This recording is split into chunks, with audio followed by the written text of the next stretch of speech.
Hello there everyone, welcome to Dragon Tail Tarot. My name is Ariel with your March astrology forecast for 2022. I hope you guys are doing wonderful out there. Always wonderful to welcome you to the channel. And if you haven't done so yet, do hit that subscribe button or that like button or both and let me know you enjoy this content here. So this is meant to get into the deeper aspects of our astrology for the month of March of 2022.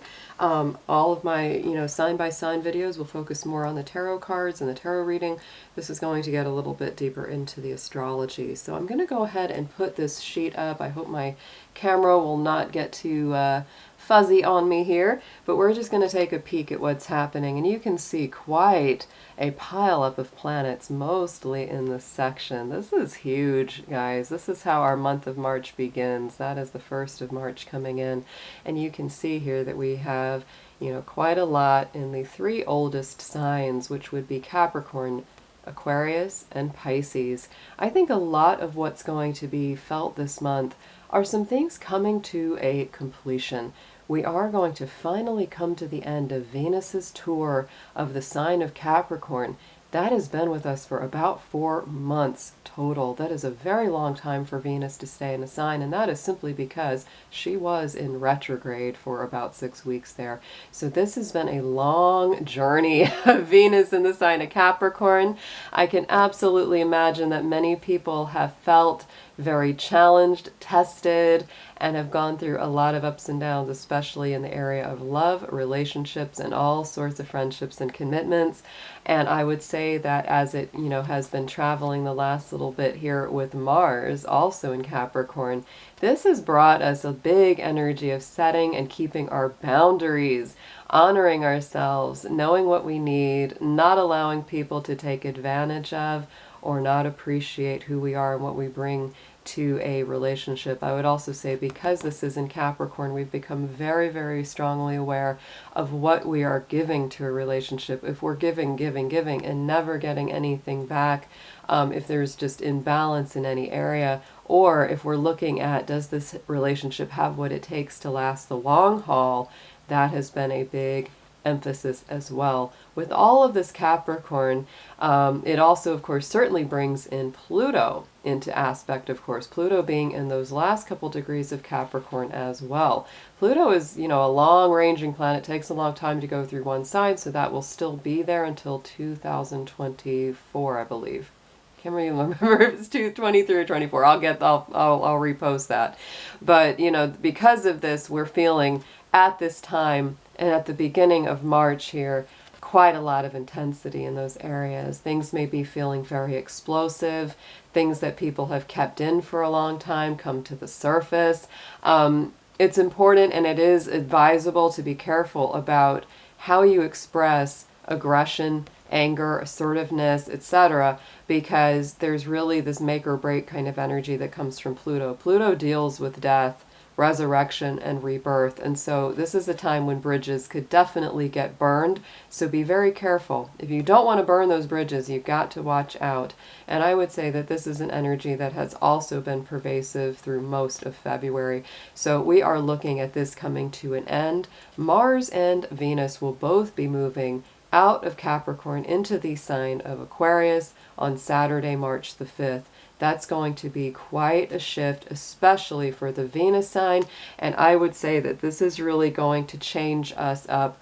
There will be a feeling of liberation, a feeling of independence that comes in when it goes into Aquarius. Love is viewed through a more intellectual lens when it does enter that sign. And it will feel, I think, mostly good because Capricorn energy is very meaningful. It's very profound and deep, but it is also tendency to be heavy. It very much thinks about responsibilities and, all the things, all the duties, all the responsibilities that it has to be accountable for. So going into the sign of Aquarius, I feel like this will be a great time to start connecting more with our friends, with the social consciousness and the world at large. It will just feel a little bit lighter. because it's going from an earth sign to an air sign. We do start our month out with a Pisces new moon. That will be on March the 2nd. So as soon as the month of March begins, we will be experiencing the Pisces new moon. To me, that brings in a sense of rebirth in that spiritual sense. We are in our Pisces month. Happy birthday to all my Pisces out there. We are in your season. I will show you right here as we go further down. We have got so much Pisces piling up right now. So the sun right here, we have Jupiter in Pisces. We also have Neptune in Pisces, which has been there the longest, stationed in that sign. So, you know, as soon as March 2nd hits, this moon in Aquarius shifts up into Pisces. We start out our month of March with 4 planets hitting us in the sign of Pisces, and that is a lot of energy of spirituality, the imagination, the dream realm, and I would also say the creative life. That is actually the best way to express this Pisces energy, through something that is positive, something that is proactive in the spiritual or creative sense. Because with Pisces energy very strongly at play, something that can come into view is escapism, addictions, and that is a big part of the escapism. That's why Pisces is often one of the signs that deals the most with things like substance abuse or addictions, because it's a coping mechanism for all of the emotion, all of that depth, all the sensitivity, the suffering, all the things that it feels. And so the more that you can avoid escaping into substances or escaping into even relationships or whatever that is, whatever addictive habits you may have, the more that you can channel all of that spiritual information and energy into something creative and productive, the better it will feel and the more healthy it will be for you overall. This is a beautiful, beautiful beginning and beautiful month if you are creative, an artist of any kind, a performer, writer, musician, dancer, choreographer, anything that brings a creative, dreamy, or imaginative quality to the forefront. You will be so blessed with this. This is absolutely beautiful.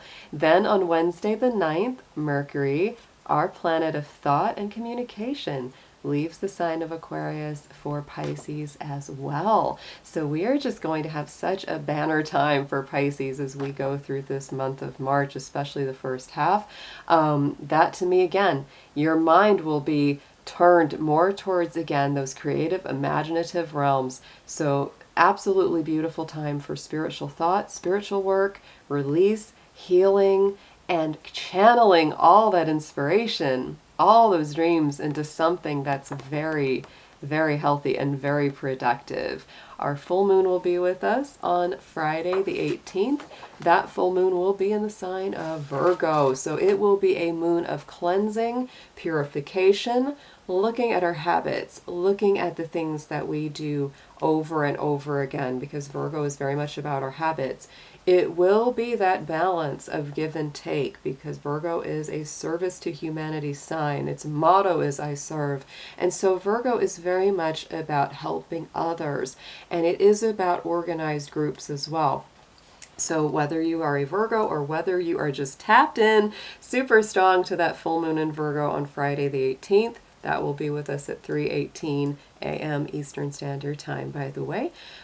You will be feeling those urges to somehow organize in a positive way something that helps other people, something that heals other people. Virgo is a sign of medicine, therapy, and overall healing and well-being. So it's very important on or around that full moon to take good care of your body. Make sure you're eating good, clean, whole, pure foods. Very, very important. Drink enough water, because that is what Virgo energy is all about. Then on Sunday the 20th, our sun sign shifts out of Pisces, and very exciting, we'll be going into the sign of Aries. Aries, of course, is our first sign of the zodiac, so this is the beginning of our astrology cycle all over again. Sun going into Aries on Sunday the 20th at 11:33 a.m. Eastern Time does also herald the spring equinox. So we're going to be saying goodbye to winter entering the month of spring properly, the season of spring. That day is also considered International Astrology Day, and it's probably, I think, is attributed to the fact that that really is when our astrological new year starts again, because the last sign of Pisces comes to a close and the new season of Aries, the new year, is ushered in with that sign. The last couple things I will mention for the month: on Sunday the 27th, we have Mercury shifting signs yet again. So it is doing it's interesting. Mercury is actually going to be in 3 signs this month. It starts out in Aquarius, on the 9th moves to Pisces, on the 27th it moves into Aries. So there's going to be a lot of mental shifting, I would say, this month. We will be changing up quite a bit. We start more intellectual, a little bit more emotionally detached. We go full emotionally attached when it goes into Pisces, and then when it heads into Aries, again, we are going to be more focused, starting in on action, spontaneity, movement, assertiveness, and getting things done. Simply rolling up our sleeves, taking action, and getting things done.